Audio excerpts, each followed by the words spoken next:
Rivers throwing into the end zone. Touchdown, Antonio Gates. And here come the Chargers onto the field.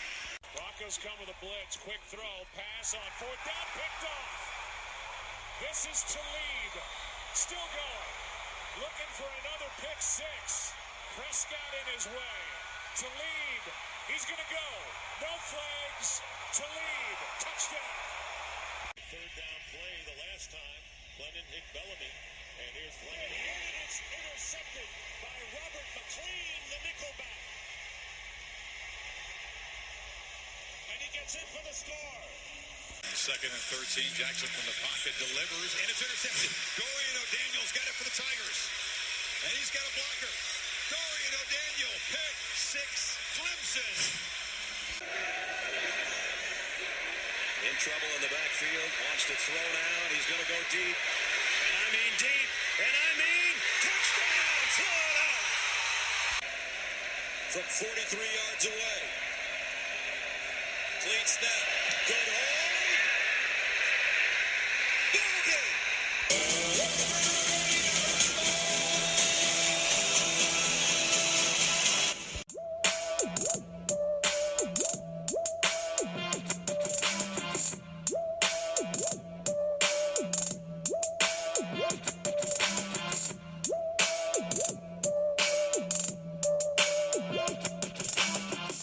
It is that time of the week again.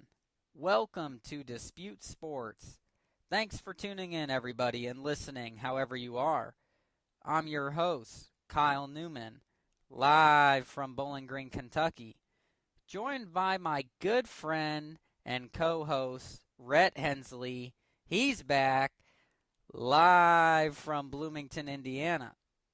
Today, we will talk winners and losers from Week 2 in the NFL, as well as address a number of questions making the headlines. We will continue hot takes with segments on the FedEx Cup Playoffs and the Canelo Alvarez and Gennady Golovkin fight recap. Plus, I will have the new segment called Neumann Knows College Football. Welcome back, Rhett Hensley, vacation man, adventure man. I'm glad to be back. I'm glad to talk some sports. And what can I say? I went on an adventure for a while, and I was a little stuck. You were stuck. Please explain to the listeners what type of just adventure you had, Rhett. All right. Well, first, we fly out from Indianapolis to Miami, Florida. We get to Miami waiting on our Carnival cruise ship bus to come pick us up, or, third party that they sent somebody a car to get us we prearranged for. They never showed up. We run late. 10 minutes before the cruise ship takes off, we get on and we get to our room, and finally they take us to our muster stations and they tell us we're changing our itinerary because of Irma. So we switch completely to the other side of the Caribbean, and we go to Cozumel, Grand Cayman, Belize, and Honduras. We had a little bit of an earthquake over in Mexico, and we had to circle out there by Miami for about 4 days. So we were on the cruise ship for 11 days. My goodness, buddy. Well, let me tell you, I am just so glad that you made it back safely. First and foremost, I'm sorry you had to go deal with that. And obviously, we do want to mention again, just like the terrible tragedy with Hurricane Harvey in Texas, thoughts and prayers out with people in Florida and in the Caribbean dealing with Hurricane Irma and now a couple other hurricanes. It's just been a terrible year for natural disasters, but hopefully everybody can recover quickly and get back to some normalcy in Florida. Oh, yeah, for sure. For sure. And, Rhett, glad to have you back here on Dispute Sports. Really am. Last 2 weeks, missed you, buddy. The show is just not the same without you.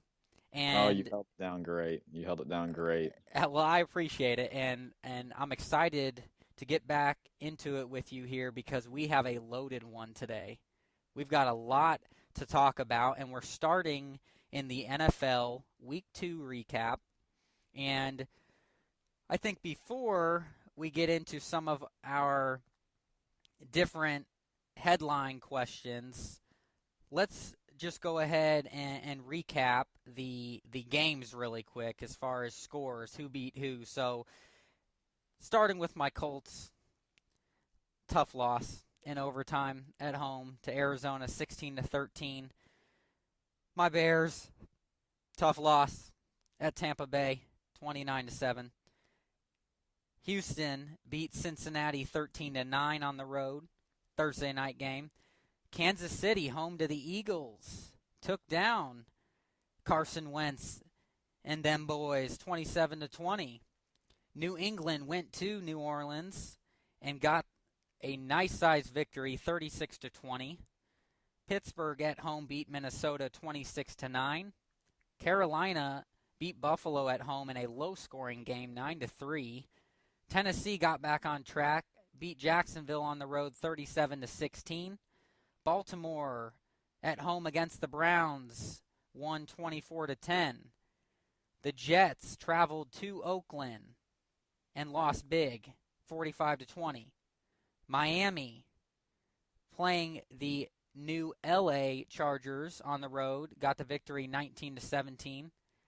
Your Cowboys, Rhett, Hensley, got destroyed in the Mile High City, 42-17. We'll talk about that soon. Washington beat the LA Rams on the road 27-20.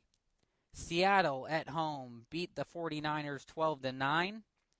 The Packers in a rematch against Atlanta of the NFC Championship game last year lost again, 34-23. And finally, Monday Night Football, the G-Men tried to get back on track at home against the Detroit Lions, and they didn't. 24-10, New York with the victory. All right, Rhett, first headline here, winners and losers and why. Tell me who, starting with winners, who are your winners this week in the NFL? I'll definitely say the Patriots.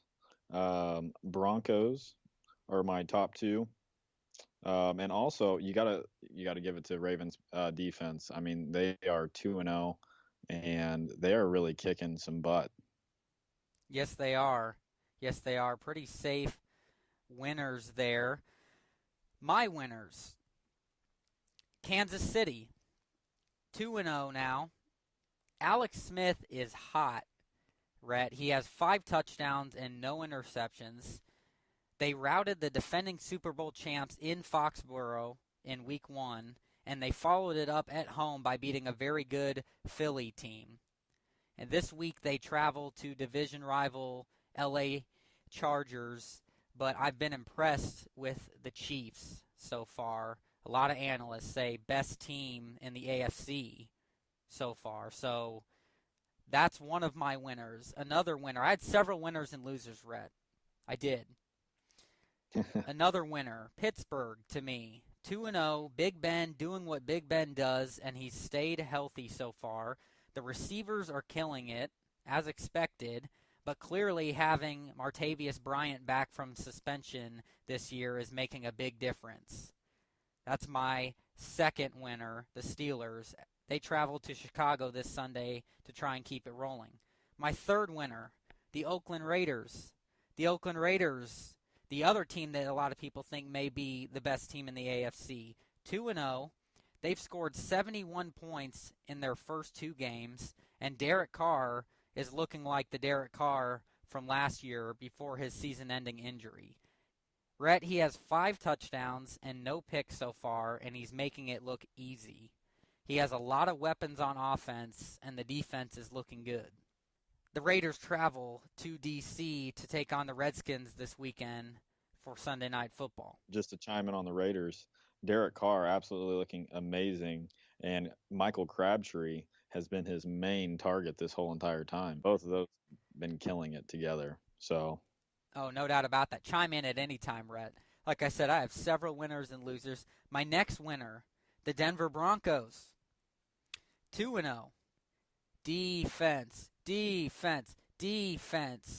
top 5 in the league. They seem to have found their quarterback on offense in Trevor Siemian. He has 6 touchdowns and 2 interceptions.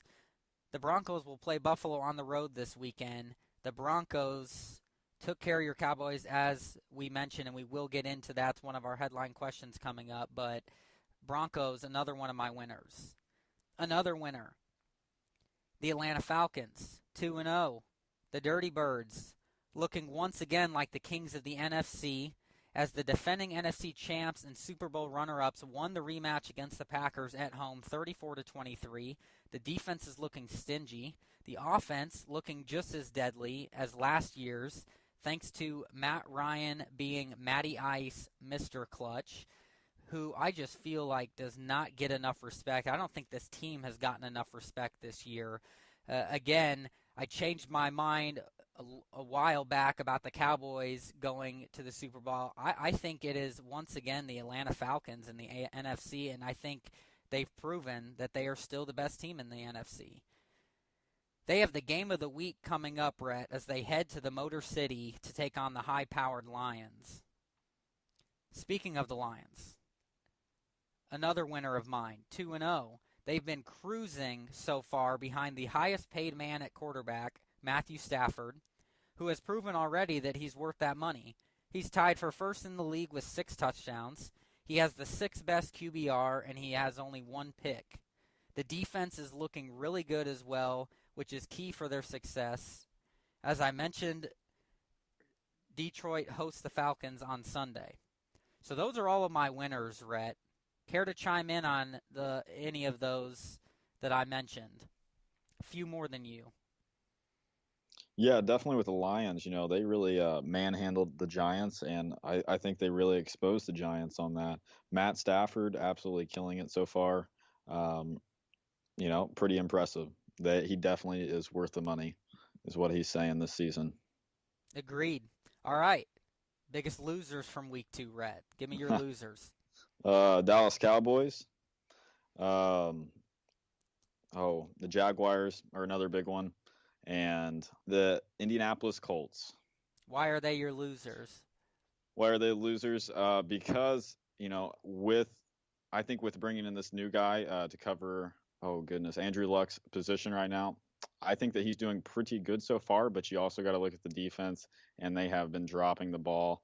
And really, I think the whole team has, and the coaches, and I think that we're going to be seeing some changes happening pretty soon with their coaching staff, as we will talk on the next segment for the coaches on the hot seat.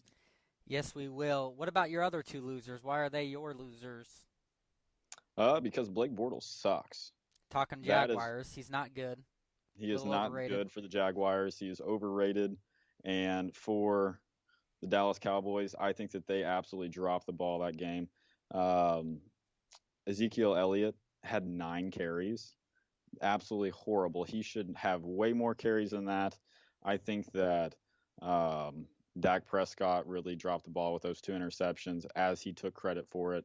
But, how is our defense going to let somebody put up, what was it, 42 points? Yes, it was. Yeah, so that is absolutely pathetic.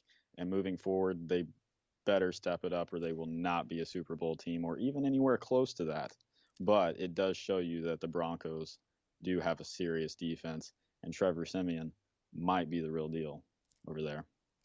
Yes, indeed. My losers, I hate to admit it, but the Indianapolis Colts. 0-2, the Colts are really struggling without Andrew Luck, who is still out as he recovers from off-season shoulder surgery. Only 22 points scored in the first 2 games. Got blown out at the LA Rams in Week 1 with Scott Tolzien at QB. Then they get a new starting QB in Week 2 against the Cardinals in Jacoby Brissett, the newly acquired third-stringer from the Patriots, which results in a tough overtime loss by a field goal. So they did look better against the Cardinals. I think they found the replacement starting quarterback until Luck gets back. He adds more of a scrambling ability for the Colts, and I just think is better than Scott Tolzien. But the fact of the matter is, it is still a big problem for Indianapolis on the defensive side. It continues to be a struggle. The Colts look to rebound at home against the struggling Browns this Sunday. No game is easy to win. The Browns are improving, and the Colts could very well be looking at 0-3 with Andrew Luck not back. Not a good sign. Yeah, and for sure, Kyle, let me tell you one thing that really annoys me about the Colts right now is the whole thing with Andrew Luck, that they kept saying, oh, well, he might be back for the season. I think that they were really misleading to the fans coming into the season, and I find it very annoying that they did that. But, right now for him, it's going downhill, and I think that they might be on the right track with this quarterback, but they're going to need more than just a backup quarterback. Oh yeah, there's no doubt about that. The Colts, it's been frustrating as a Colts fan.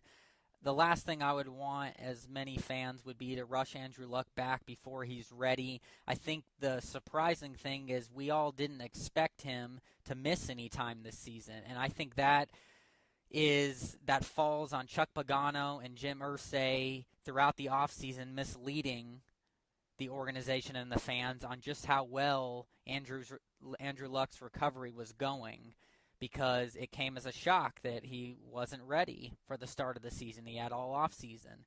It was a very important surgery to take care of, but there are growing reports that Andrew Luck is not happy with how Indianapolis has been handling getting an offensive line built around him. He's tired of the injuries. It makes sense. And the Colts could very well find themselves losing out on their future in Indianapolis and find themselves rebuilding again if they don't do something about protecting him quick. Very well could end up being traded. There's been a lot of talk about that, and the last thing I would want to see happen, so I hope our organization and management can wake up, and we will get to Chuck Pagano with hot seat for coaches. But moving on, more of losers this week for me, Rhett. The Chicago Bears, yes, the Bears 0-2. Like my Colts, Mike Glennon struggling early as the Bears' name starter. Injuries is killing this team already, just like last year, and this is a defense that is looking just as bad as they did last year. And you can't win without a good or a decent defense, and they haven't gotten it done. As I mentioned earlier, this week's contest doesn't get any easier for Chicago as they host the Steelers on Sunday. So a big loser so far, the Chicago Bears, Rhett, and that will be a topic here shortly for last week's Week 2 headlines. But more losers. There were a lot of losers this past week for me. Cincinnati, another one. 0-2. Oh, the poor Bengals and their fan base. They couldn't have gotten off to a worse start. After getting shut out at home in Week 1, 20-0 against the rival Ravens, they lose another at home, Week 2, on a short week, Thursday night, to the Texans, 13-9. The Bengals have yet to score a touchdown. The Red Rifle in Andy Dalton is looking as overrated as he ever has. He's thrown 4 picks, no touchdowns, and he's barely completing 50% of his passes, Rhett Hensley. Yeah. To make matters worse, the Bengals face the Packers at Lambeau Field on Sunday afternoon. Another loser to me, New Orleans. This might come as a surprise to you, Rhett, but New Orleans is a loser to me this past week. They're 0-2 to start the year, even though the Saints have faced tough opponents in their first 2 games in the Vikings and the Patriots. Their defense may be even worse than last year. Drew Brees, which is hard to say. Yeah, seriously. I mean, it's bad. It's bad. And Drew Brees could really use some help in the running game, as this is not the start to the season he envisioned. And it gets even harder this Sunday as New Orleans travels to division rival Carolina, who is rolling right now at 2-0. Hey, but one of the good things with that is, I mean, the offensive line for the Panthers sucks right now. And, with Cam Newton coming out with an ankle injury, that might help them a little bit, but with that terrible defense, they're going to need something. Oh, yes, they are. It's a very good point you make there. Another loser for me. The Jets, Jets. Oh, the New York Jets. Seems like the same story every year. 0-2. What is there to say? There's nothing new with this team. They stink. Outside of Cincinnati and Indianapolis, they're probably the worst-looking team in the league so far. This is both on the defensive side and offensive side of the ball, Rhett. Both sides, they are the third worst total offense and defense in the league. They really need to get back on track this weekend as they try to avoid being 0-2 in the division and 0-3 to start the year as the Dolphins come to town. I know you've got to agree with that. The Jets, terrible loser this past week. Oh, yeah, the Jets, I mean, I think the Jets have dropped the ball for the past 2 years, to be honest. I mean, last year they were expected to be really good, and this year they weren't expected to be good at all, but they just absolutely dropped the ball. 0-2 start, and they got, blown out this week? Oh, yeah, off 45-20. The Raiders killed them. Horrible. I mean, the Raiders made them look like girls, little schoolgirls out there. Come on. Yes, they did. Now, the Raiders are obviously one of the best teams in the AFC, but it just goes to show how bad that defense is and the offense. And the offense is not good at all either. No. So another loser for me, Rhett. This might be a surprise, too. The LA Chargers, they're 0-2. They have fought hard in their first 2 games. They've lost their 2 games by a combined 5 points. But much like their struggles in the past few years, Rhett, they can't win close games. And that is a problem and why I have them as a loser this week. Rivers, go ahead, Rhett. I mean, yeah. I mean, you kind of got to think of them as a loser. They have They played against Jay Cutler and lost against Miami. You guys got Phillip Rivers. He is a phenomenal quarterback. And Jay Cutler, come on. Now, Jay Cutler looked really good. Yeah, I mean, he threw, 1 touchdown? No interceptions. He was very accurate. Yards or so. He did what he had to do. Which is surprising. But a bit, but he has a lot better of a supporting cast in Miami than he did in Chicago. And I think it's showing that, look, he's still a talented quarterback. This is what I feared with him leaving Chicago, even though I wanted it, with him getting another chance with another team, and you're seeing it. Look, he was the Bears' all-time leading passer. So he is clearly one of the most talented quarterbacks in the league. But you had questioned his toughness over the years, and nobody, I think, at all questioned his arm abilities and his talent, even with his legs. So he's showing at Miami. But yeah, the bottom line is the Chargers, they really just need to find a way to win close games, or it's going to be the same story with them. You mentioned Phillip Rivers. The veteran keeps doing what the future Hall of Famer does. He consistently throws touchdown passes, and he completes a high percentage of his passes. Yeah, I mean, he's the man. He really is. He is a great quarterback. He needs some more help. As I mentioned earlier, LA hosts division rival Kansas City on Sunday. Couple more losers here, Rhett. San Francisco, the 49ers.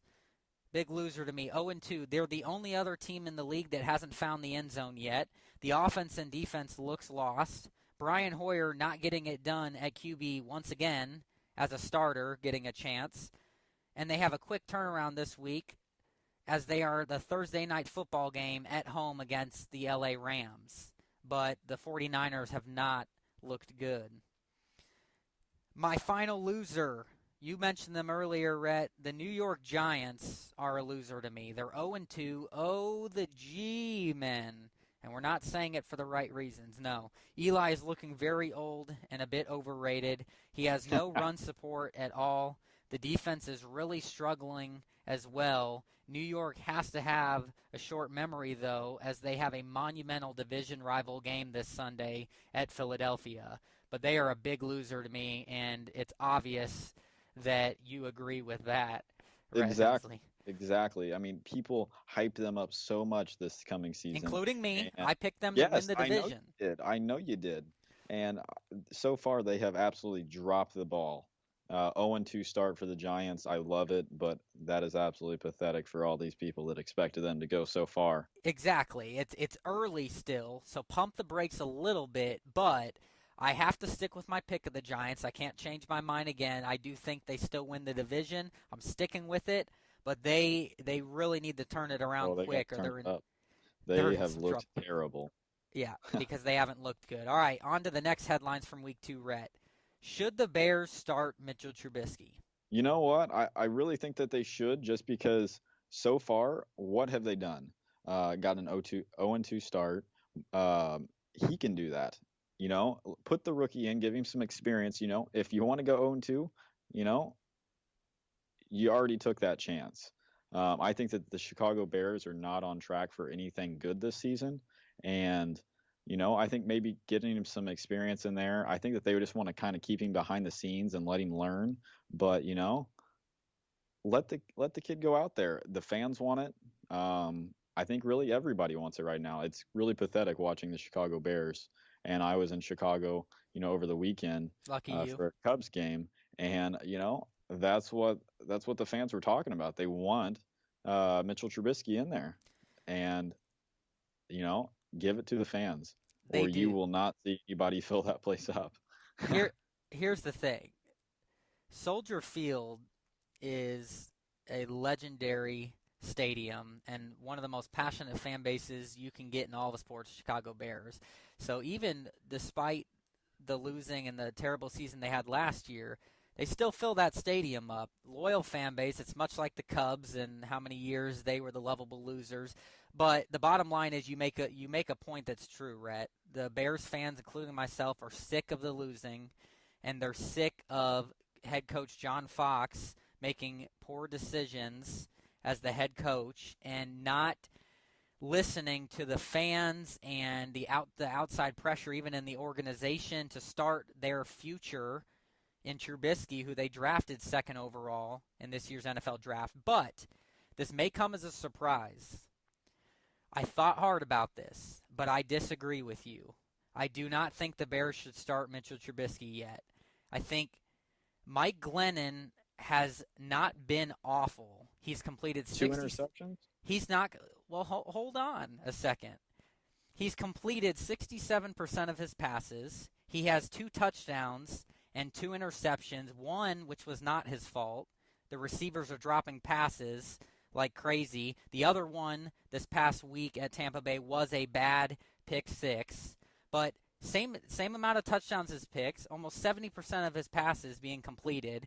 I think his receivers deserve more of the blame than he does with all of their drop passes that they've had. Look, this team is beat up injury-wise once again. You can't blame it all on Mike Glennon. I put more blame on the receivers and head coach John Fox than I do Mike Glennon yet after week 2. The Bears lost their top wide receiver from last year, Cameron Meredith, for the year, and they lost top prospect wide receiver Kevin White for the year this year. The running game really needs to step it up and help out as well, because that's been non-existent. And the other thing is, let's be fair here. The Chicago Bears did play the defending NFC champ Falcons in week 1 and almost pulled off the upset. And then they played a very good Tampa Bay team this last week on the road, which was a bad game, but it's early. So that's why I say not yet, Rhett. Now, if Glennon comes out in week 3, he looks bad and he throws a couple picks.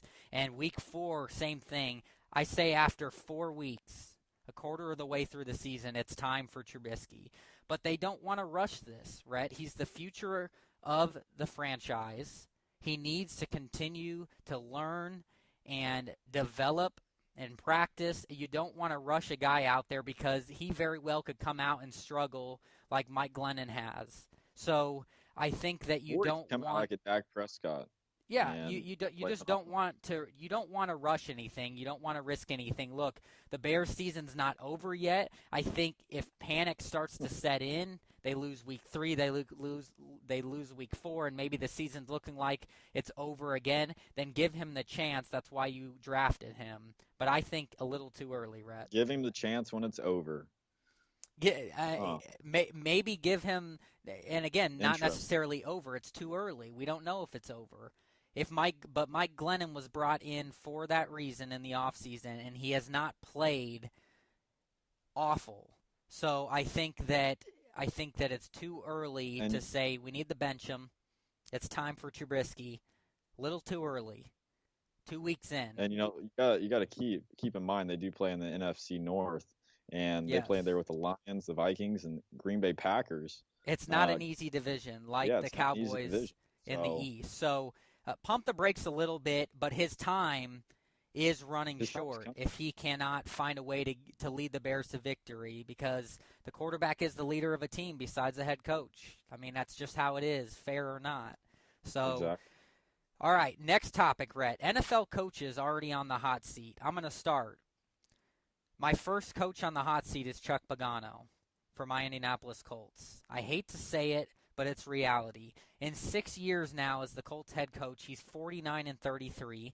Indianapolis has missed the playoffs the last 2 years. This year isn't looking good already either. Plus, Chuck is a defensive coach, and once again, the Colts have a bad defense, one of the worst in the league. Chuck Pagano, my first coach, already on the hot seat. What about you? I would say I like your pick, but I'm going to be going with John Fox just because, the Chicago Bears are just terrible. And John Fox, I think that he could be definitely making a lot more decisions that could be helping this team. And, it's shown the past 2 seasons that it hasn't done anything. Agreed. And I have more than one coach on the hot seat, so he is also one of mine. I'll get to him in a second. Exactly. My second coach on the hot seat.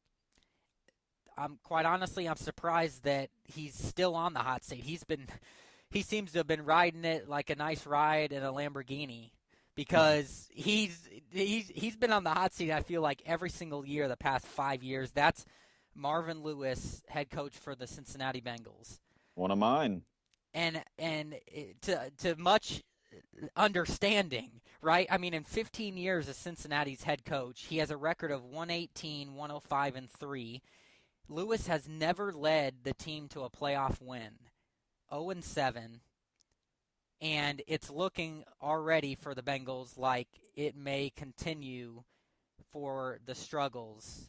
And I think he is all but done in Cincinnati if they can't make the playoffs this year. And not just make the playoffs, they have to win a playoff game. They have to show some sort of improvement. And I feel bad for him because I don't think he's a bad coach, Rhett. But at some point, you've got to move on from a guy. Enough losing already.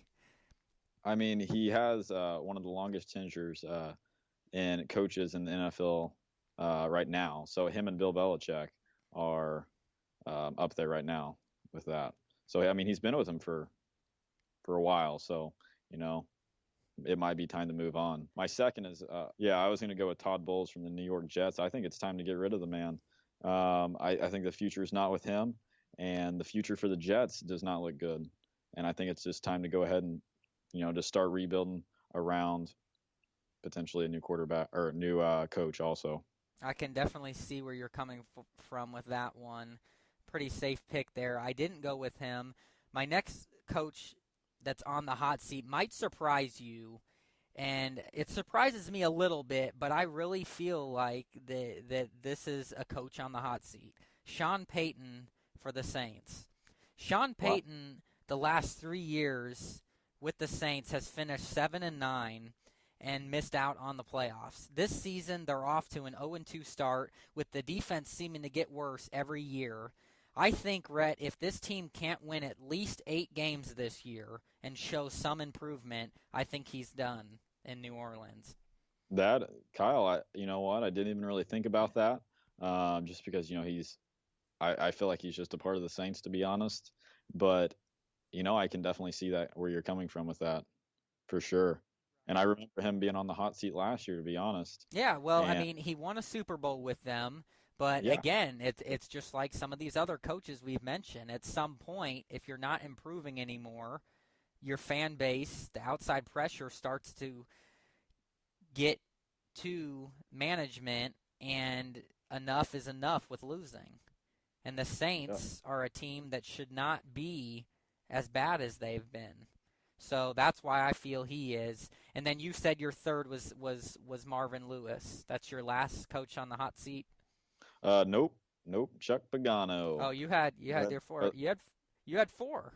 You I had did. four I then did. too. Good. Chuck Pagano. Like we like you said, it might be time. There was problems with Andrew Luck, the whole team. I think that the whole situation in Indianapolis is just not a good one. And like Pagano, I like Pagano, but Jim Irsay, I'm not a big fan, and I think that they will end up replacing him. Either Chris Ballard will, or Jim Irsay will. He was hunting for somebody before he ended up giving a 4-year extension, and I think that he might be on the hunt again.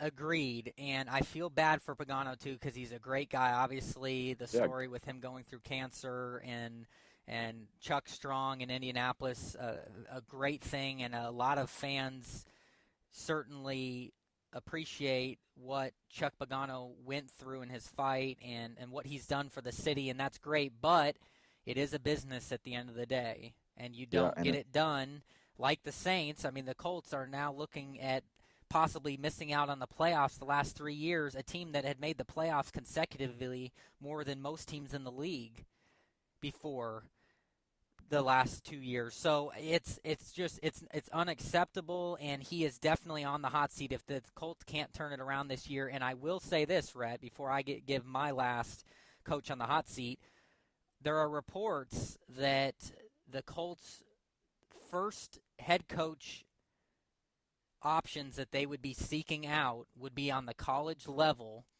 and the first one would be Jim Harbaugh at Michigan, who has ties to Indianapolis. Obviously, he was drafted in the NFL and played for the Colts. So the talks that the Colts would be very interested in Jim Harbaugh. However, I think that would be a long shot. For one, he makes $8 million at Michigan. That's more than most coaches make in the NFL. So I don't see him leaving Michigan. He has a good situation there. The second coach would be David Shaw at Stanford, who coached Andrew Luck and has ties to him and a couple of the Stanford players. So those are two options I'm hearing the Colts would go after first to replace Pagano.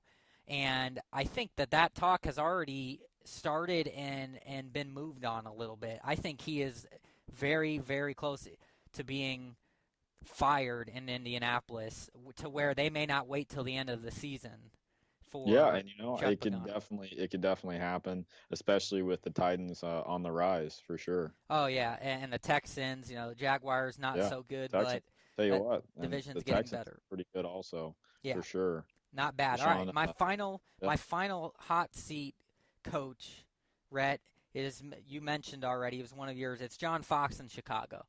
All right, the bottom line is he's not gotten it done. He's 9-25 in 3 years with the Bears. Chicago is coming off of a 3-win season. That's their worst season since 1982. And this year is not off to a good start either.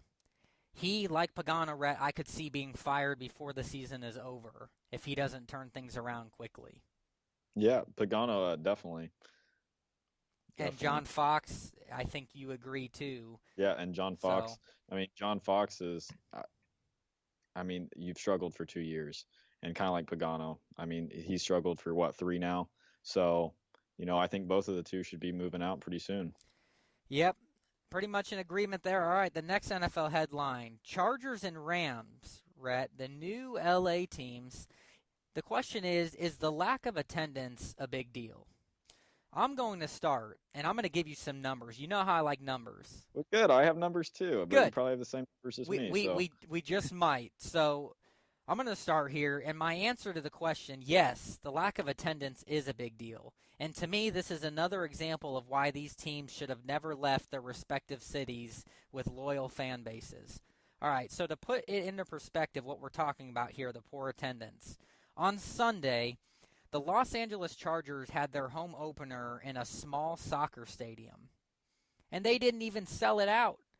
Just over 25,000 people showed up to a stadium that holds 27,000. not all the fans at the game were there for the Chargers either, to make matters worse. Fans of the visiting Miami Dolphins were everywhere. In fact, Chargers running back Melvin Gordon called the crowd around 50-50 Dolphins and Chargers fans. Holy crap. There is some good news here for the Bolts, though, believe it or not, Rhett. The StubHub Center which is this soccer stadium here, so where they're playing their home game temporarily. This StubHub Center is only their temporary home. They'll be moving in with the Rams, sharing an NFL stadium, an expensive new stadium in 2020. But that's the only good news here. The teams are hoping that place will bring in more fans, a true NFL stadium, a new one. Okay, so let's look at the LA Rams then. On the other side, the LA Rams had a measly 56,612 fans at the Coliseum, which is home to the USC Trojans, which at full capacity holds 90,000.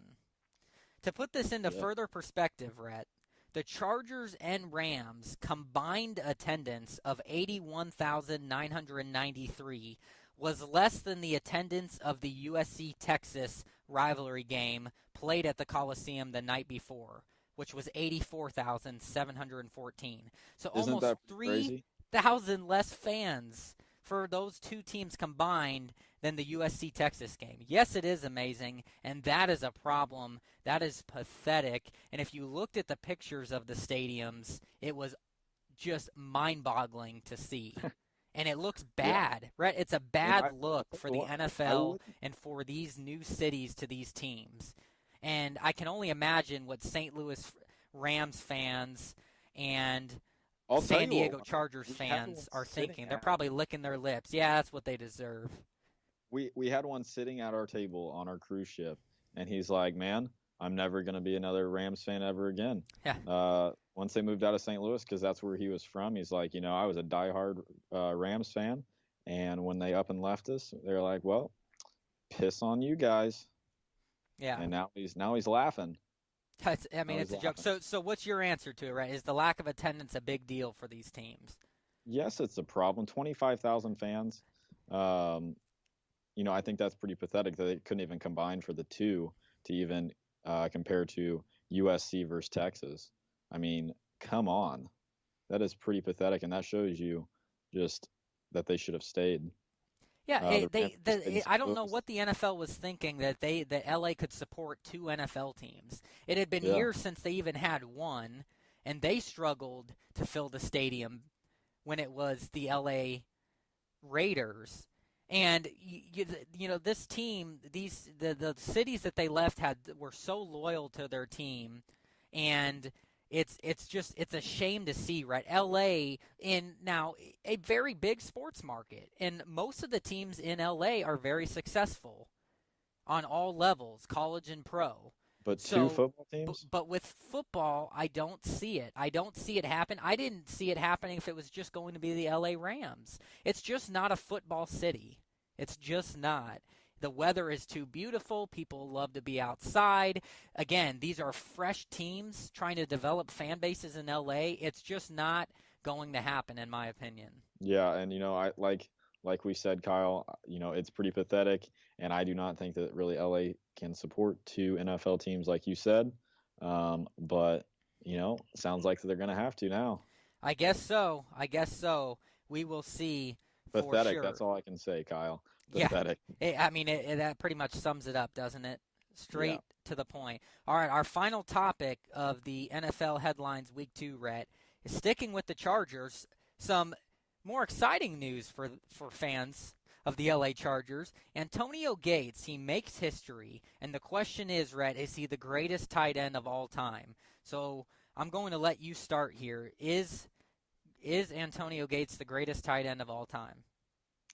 I'm going to have to go with yes. I mean, he's at the top of the list. He passed Tony Gonzalez. He played for the Falcons. Had a great career. Yeah, he's phenomenal. Both of them, didn't have a Super Bowl ring. So, I think that they're both really comparable up there, and I think that he he should be named one of the best of all time for tight ends for sure. Yeah, And that's not even for tight ends. That's he is on the 6th all-time list for, I believe, receiving yards.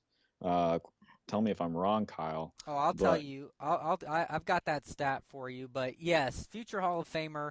It's pretty incredible. So to give background, and I agree with you, Rhett. Yes, I think he is the greatest tight end of all time. On Sunday against the Dolphins, Gates caught his 112th career touchdown pass. As you mentioned, Rhett, that surpassed the great Tony Gonzalez for the most touchdown catches by a tight end in NFL history.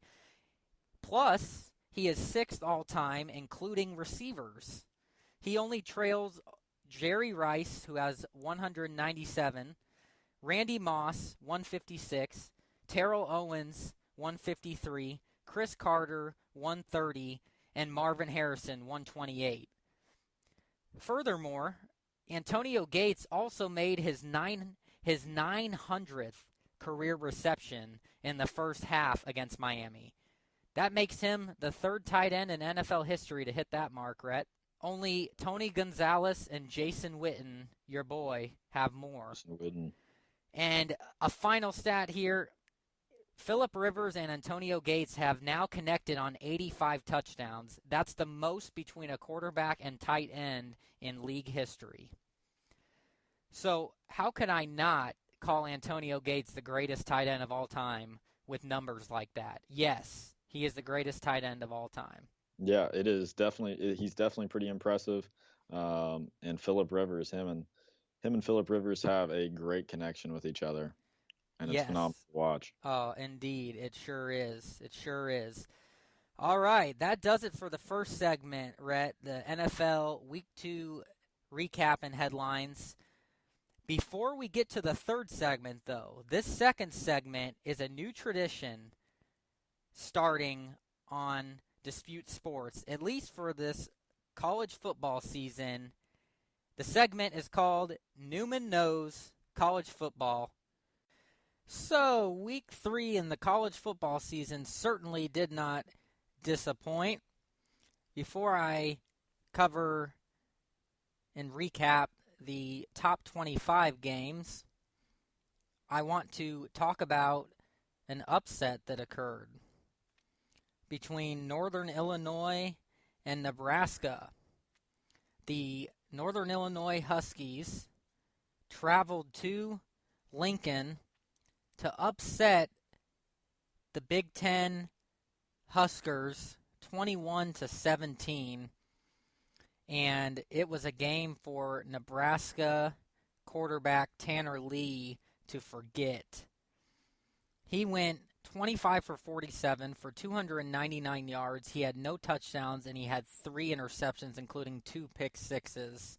Just a terrible game for Lee. Credit the defense from Northern Illinois.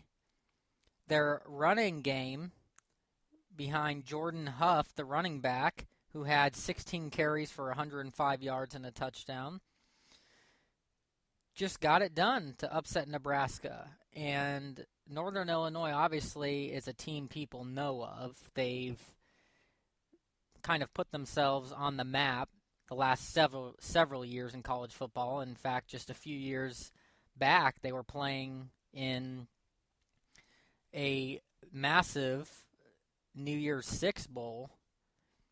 So it is certainly a team to not take lightly.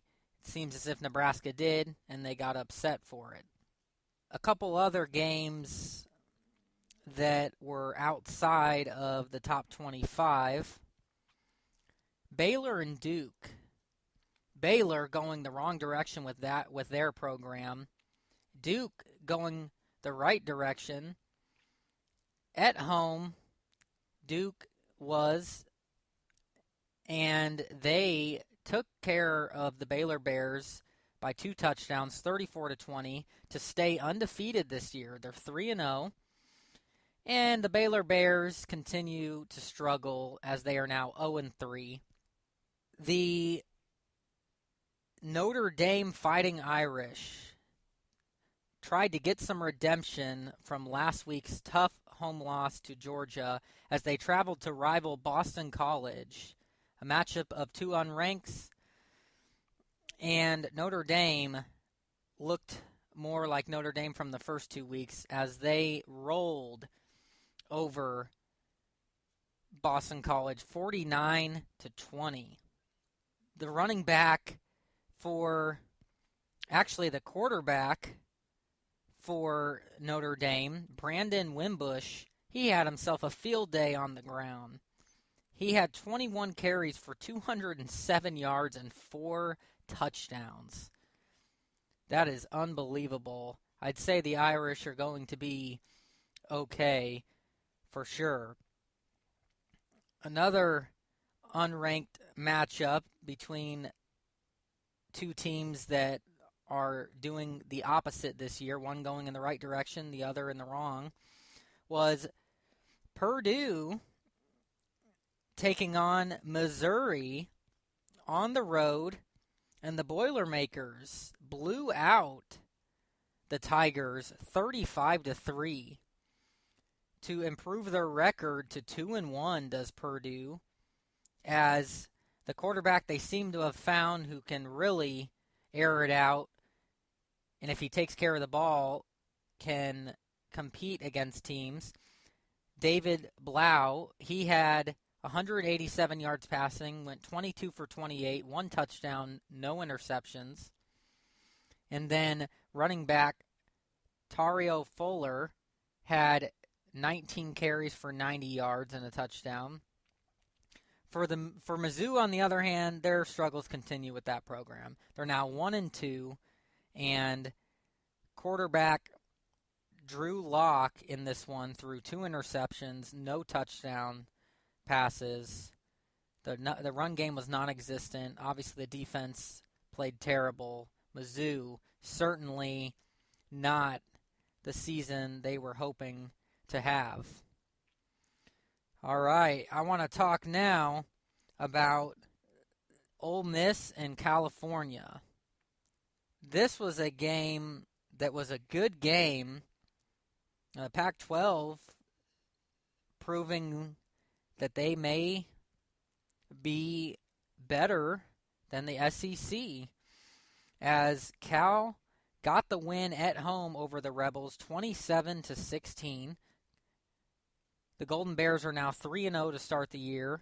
Ole Miss, with the loss, 2-1. So this was a big non-conference win for the Pac-12 and Cal.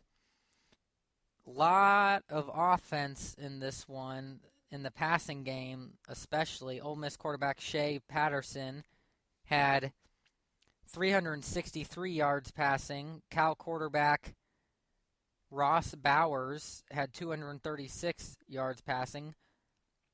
Both quarterbacks, though, threw multiple interceptions. The running game wasn't great for Ole Miss at all. For Cal, Patrick Laird had 22 carries for 78 yards and a touchdown. So definitely a much-needed win for Cal as they keep their season rolling. And then finally, the last non-ranked matchup I want to talk about before I get into the top 25, that was an SEC showdown between Kentucky and South Carolina, a matchup of two unbeaten so far. Kentucky went to Columbia and got the victory 23-13, as Kentucky now 3-0 to start the year. South Carolina falls to 2-1. The Wildcats got some nice play from running back Benny Snell Jr., who had 32 carries for 102 yards and 2 touchdowns on the ground. For South Carolina, quarterback Jake Bentley, he went 24 for 36 for 304 yards, 2 touchdowns, and 2 interceptions. So not a terrible game for him, but turnovers were an issue for South Carolina, and the defense just really had no answer for Kentucky's offense. Kentucky looking good in the SEC so far. All right, let's get into the top 25 games now. And I want to start with where College Game Day was for number 3 Clemson and number 14 Louisville in Louisville, Kentucky. And it was not the game that many people, myself included, expected, as the Cardinals got blown out to the Tigers 47-21. Lamar Jackson hurt his Heisman hopeful year number 2 position after he struggled for the Cardinals. Went 21 for 42 for 317 yards passing, 3 touchdowns, 1 interception. And on the ground, 17 carries for 64 yards, no touchdowns. He just didn't have time. You look at those stats and you're like, well, that's not that bad. It's not. But when the defense gives up 47 points and the offensive line cannot hold up for Jackson, he can't do much. And that was a big difference in this one. Third down efficiency was a problem for Louisville. 5 for 16 in this game compared to Clemson, 9 for 17. And then penalties, 4 penalties for 35 yards for Louisville. It's the mental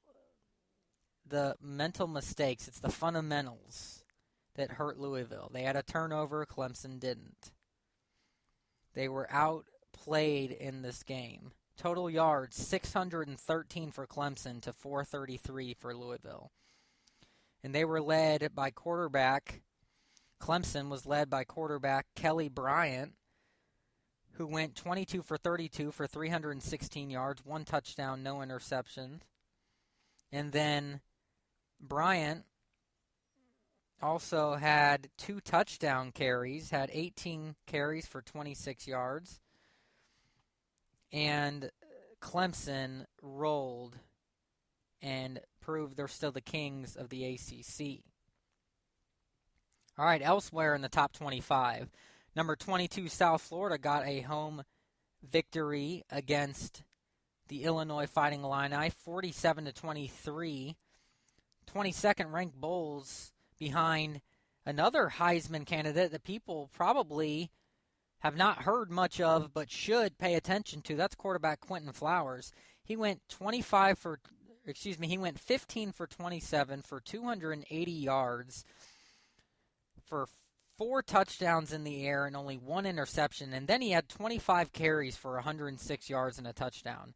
Keep your eye on Flowers, folks. He is the real deal. Michigan, 7th in the nation, at home, taking on Air Force, struggled for a while, looked like there might be an upset, but then held on to beat the Falcons 29-13.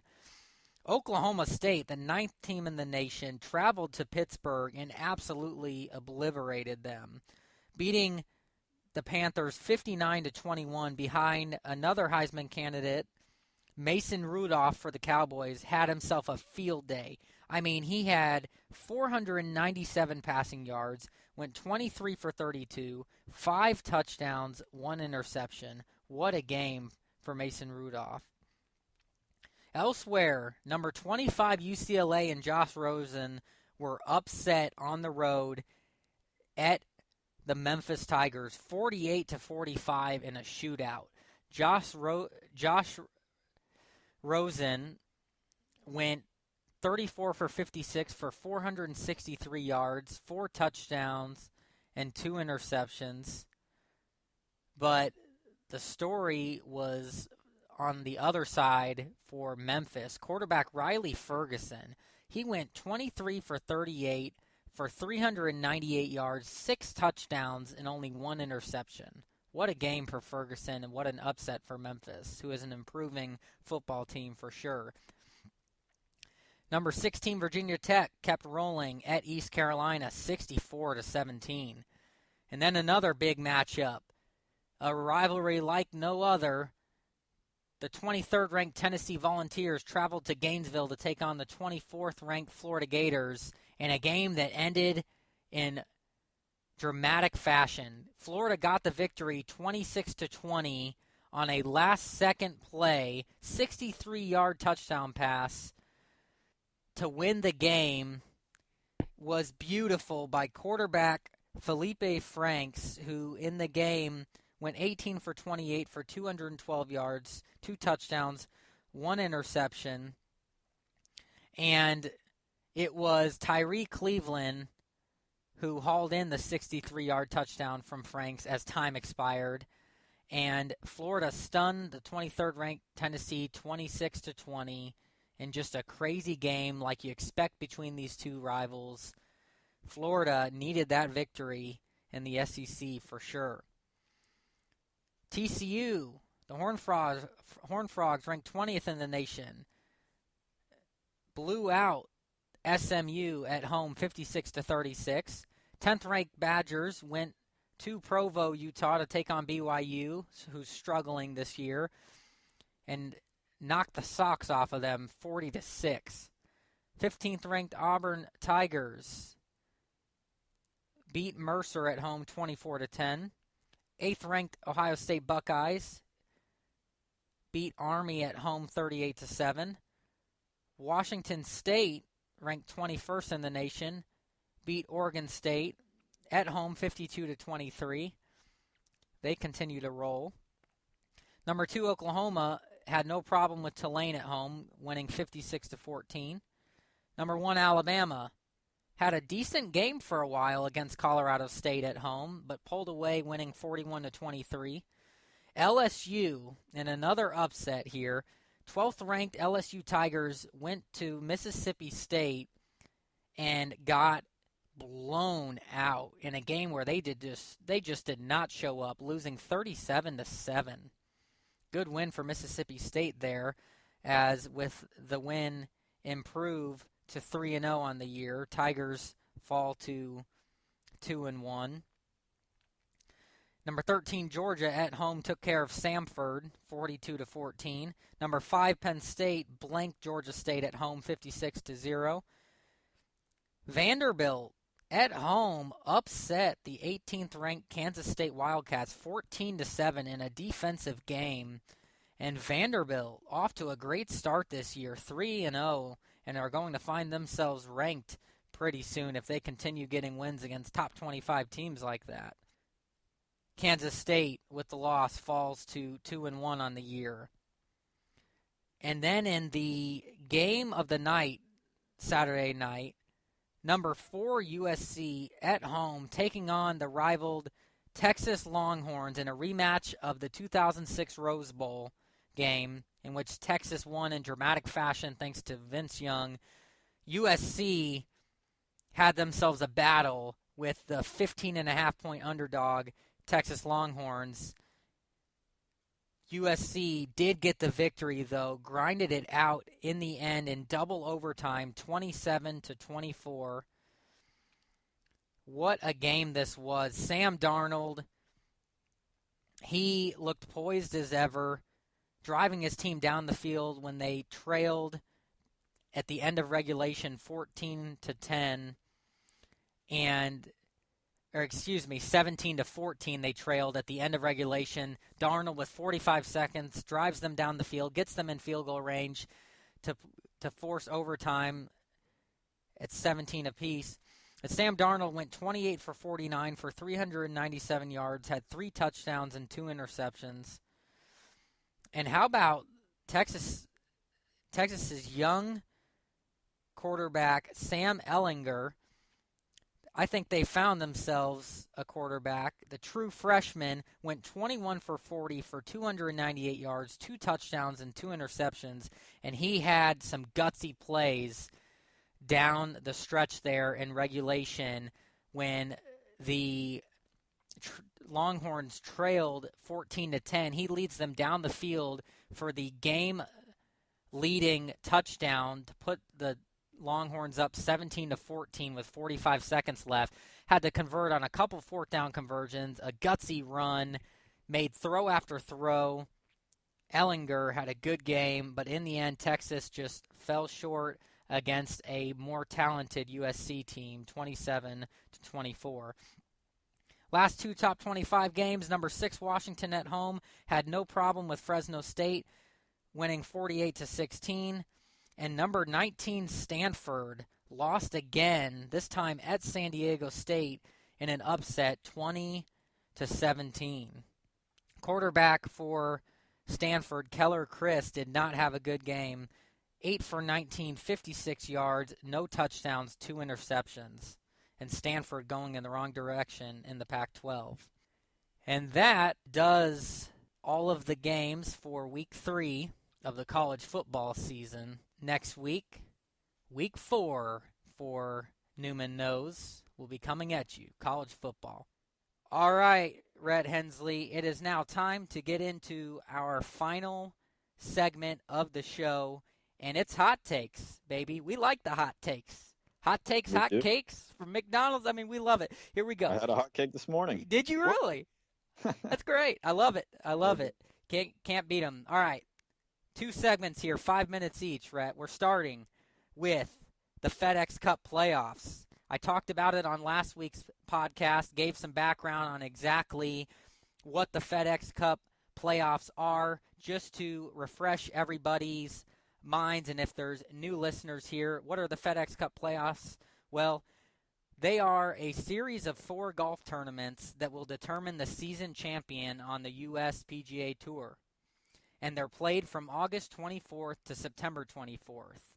The first event is the Northern Trust Open. The second, the Dell Technologies Championship. The third, which was just completed this last weekend, the BMW Championship. And the fourth and final one, the Tour Championship, which will start Thursday at East Lake Golf Club in Atlanta, Georgia.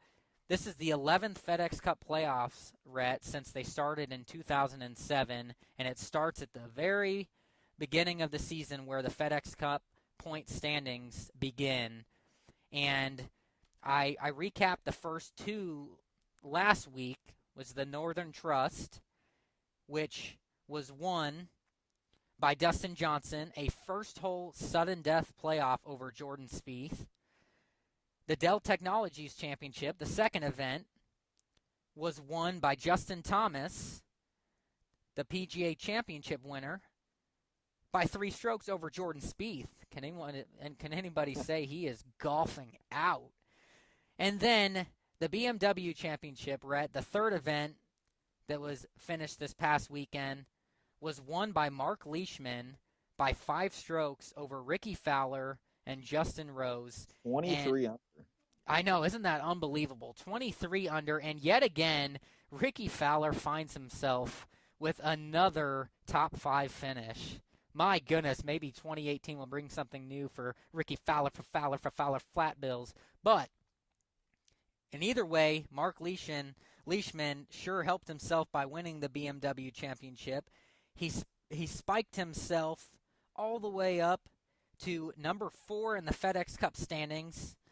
And to give those standings, Rhett, Jordan Spieth is barely beating out his buddy in first place right now. Justin Thomas in second. Jordan Spieth, 5,421 points. Justin Thomas, 5,081 points. In third, DJ, Dustin Johnson, 4,730 points. Just mentioned Mark Leishman with 4,084. And then in fifth, to round out the top 5, John Rahm, 3,314 points. And that will, all 5 of those golfers will be a part of the 30-man field. The top 30 players left in the standings advanced to the Tour Championship starting Thursday, and it will get underway in Atlanta, Georgia, Rhett. So, your thoughts so far on the FedEx Cup playoffs? Yeah, I'll tell you what, it's a tight one up at between 1 and 2 between Jordan Spieth and Justin Thomas, but Dustin Johnson, is trailing pretty close behind Justin Thompson, and I think it's really going to be an awesome final weekend, for the FedEx Cup. Oh, yeah, there's no doubt about it. The final event, all the big names right there in this field, Rhett. Yeah, and one person that we haven't really seen too much of, I feel like this year, is Jason Day, and he finished 4th at the BMW Championship, was pretty impressive. And Ricky Fowler, kind of like you said, hanging around there with a top 5 finish, just still not getting over that hump to win, but still a top 5 finish, which was pretty impressive. Oh yeah, absolutely, and he's in the top 10 in the FedEx Cup standings. Long shot to win it. In fact, I'm not sure if he wins it, if he can win it. But He is actually sixth currently. Sixth. He is 2,224 points behind currently. And I need to, maybe we can figure out really quick, Rhett, how many points the winner of the Tour Championship gets to be able to win. That'll be the key. But maybe look that up for me really quick, Rhett. The winner of the FedEx Cup, the winner of the Tour Championship, how many points that's worth in the FedEx, to see if who stands a chance to win the FedEx, even if they're not in the top 5, let's say. But one thing I do know is that if Jordan Spieth or Justin Thomas or Dustin Johnson wins, one of those top 3 wins this Tour Championship, they will be FedEx Cup champion.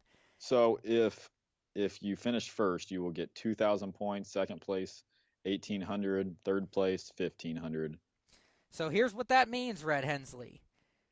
That means that if Ricky Fowler, who is outside of the top 5 right now, you mentioned at 6th, if he wins, you said 2,000 points for the winner of the Tour Championship. Yes, he would still be shy. He would just be shy of Jordan Spieth, and he would lose. Now, I believe because Jordan Spieth is, I don't think he would lose any points. I think that you always will gain points. You'll finish with more points than what you started with before. 30th place will have 115 points. There you go. So regardless, Jordan Spieth is looking good, and that would mean then, Rhett, that nobody outside of the top 4 stands a chance to win the FedEx Cup. It's either going to be Jordan Spieth, Justin Thomas, Dustin Johnson, or Mark Leishman. So out of those 4 golfers, Rhett, it's prediction time for the Tour Championship this weekend. Who do you think wins the Tour Championship and the FedEx Cup? You know what? And it could be different.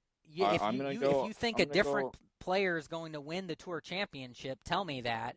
But also give me your prediction for who ends up winning the FedEx Cup. Yeah, I'm going to go with Justin Thompson. I feel like he's been kind of hot this year. Yeah, sorry, Justin Thomas. Boy, you're having a difficult time with that one, are you? But, yeah, I think that he's been pretty hot this year.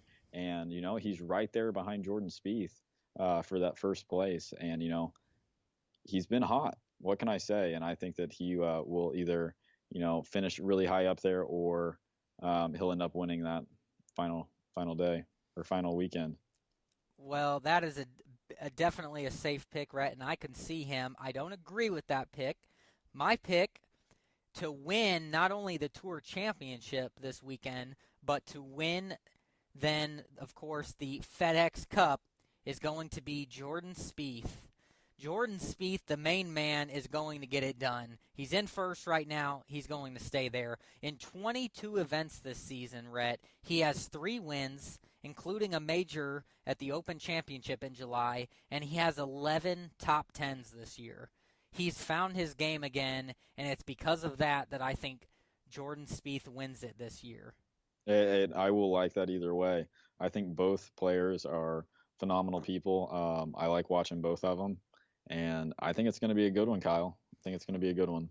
I certainly do too, Rhett. And one golfer that we will not see in this field for the Tour Championship, Rhett, and really just has played better golf, but it did not get it done and make the cut, is your boy Rory McIlroy, the champion last year of the FedEx Cup, did not make the top 30 cut.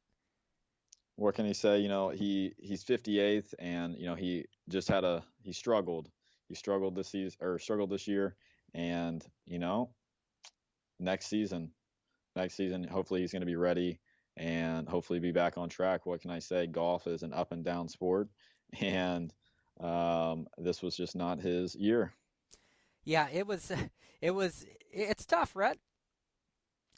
It's tough. It's tough to win in golf. It sure is. Now, for other golfers that did not make it into the field that were in the top 30 going into the BMW Championship, but did not finish in the top 30 after it. So they are not playing in the Tour Championship. That would be Louis Oosthuizen, Henrik Stenson, Brendan Steele, and Bill Haas. What about was Phil in there too? Phil was not. Phil was not? No, Phil had a year that he would like to forget.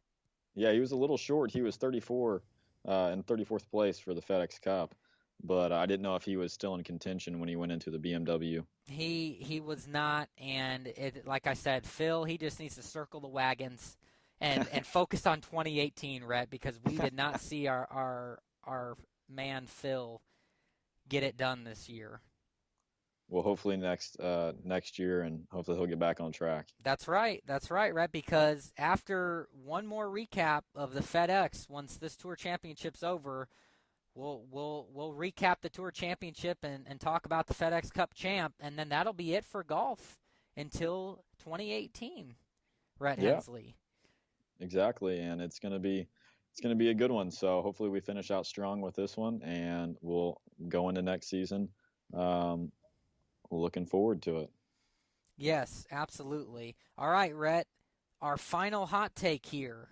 We're talking the highly anticipated actual boxing match that took place Saturday night in Vegas. The great Canelo Alvarez and Gennady. Is it Gennady? That's how I pronounce it. I'm not sure if I think it's Gennady. Gennady. Is it Gennady? We'll go with Gennady then. Gennady Golovkin, or as people like to call him, Triple G. Maybe we should stick with that.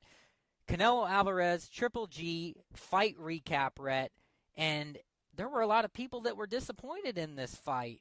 You had Golovkin coming into the fight at 37-0-1 with 33 knockouts, taking on Canelo Alvarez 49-1 and 2 with 34 KOs, and it went the distance, Rhett. It went all 12 rounds, and it went to decision.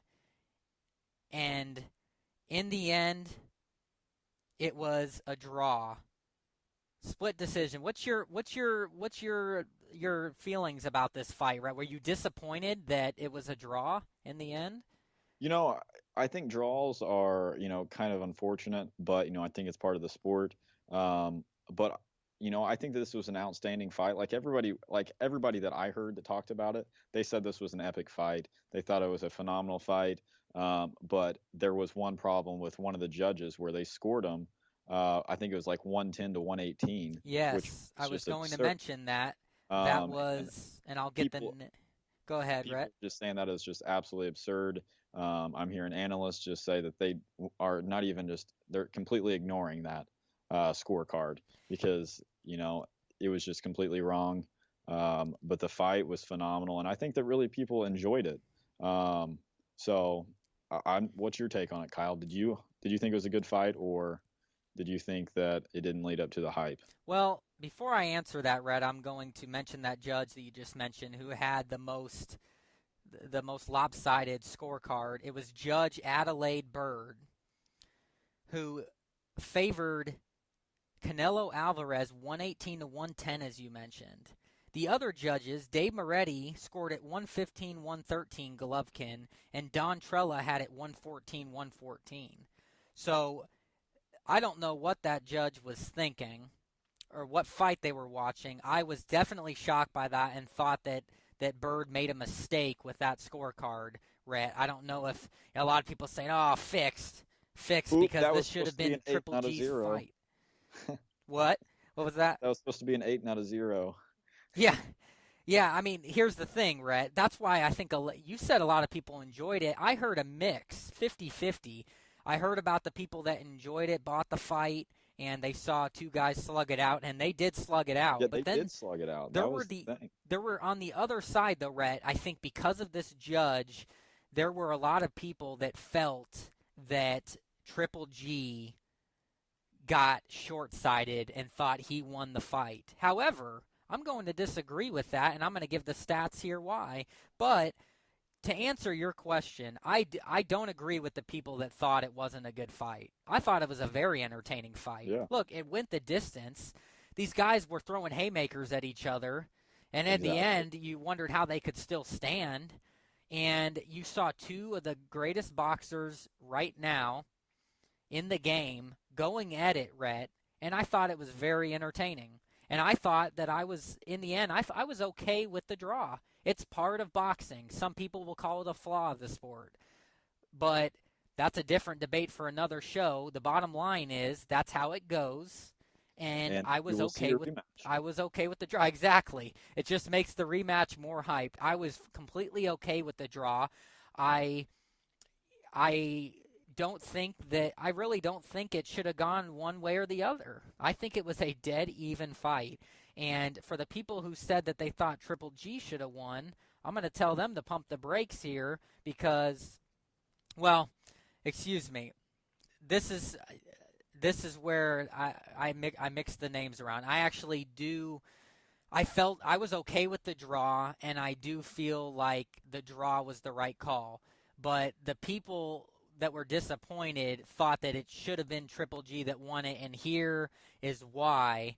Triple G outlanded Alvarez 218 to 169 according to CompuBox, and landed more punches overall in 10 of 12 rounds. He also landed more jabs, 108 to 55. So when you look at those numbers, Rhett, that makes it sound a bit lopsided. And that's why I think people were a bit upset that Triple G did not win this fight by decision. And I can understand that. But look, Alvarez stood his ground. He landed some serious power punches on Triple G. And I think that because he went toe-to-toe, he didn't get knocked down. I think that in the end, it was an okay decision. So when I was saying that had it been something besides a draw, what I meant to say was if somebody were to win, I do think Triple G deserved it based on statistics.